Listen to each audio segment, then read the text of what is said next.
बिस्मिल्लाहिर्रहमानिर्रहीम। अस्सलाम वालेकुम। ये लेक्चर है जिसमें आप लर्न कर सकते हैं एग्जाम्पल नंबर 3.8। ये फिजिक्स क्लास 9th और इसका चैप्टर नंबर 3 है।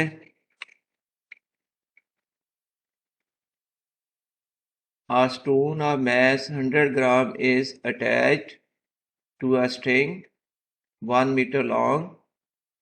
Stone is rotating in a circle with a speed of 5 meter per second.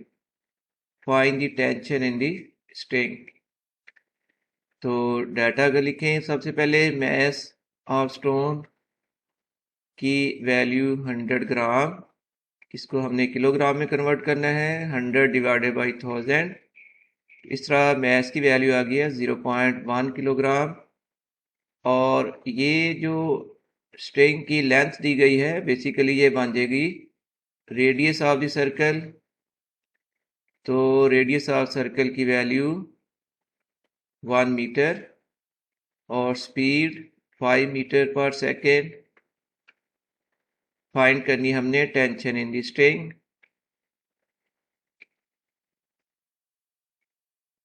ये हमारा गिवन डाटा है और यहाँ से हमने जब स्टोन सर्कल में मूव करता है तो उसको जो स्ट्रिंग के साथ खींचा गया है सेंटर की तरफ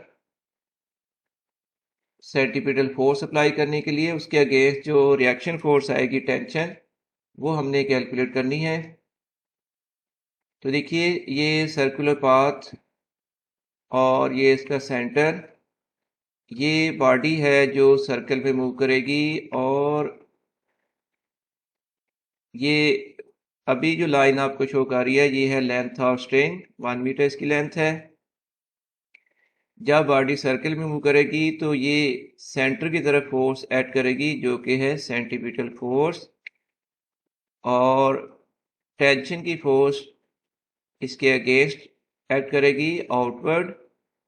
तो ये होगी टेंशन, और ये वैल्यूज में दोनों इक्वल रहेंगी जब तक ये स्टोन सर्कल में मूव करेगा। तो इस फैक्ट को देखते हुए फिर tension in string equal to आ जाएगी सेंटीपिटल फोर्स।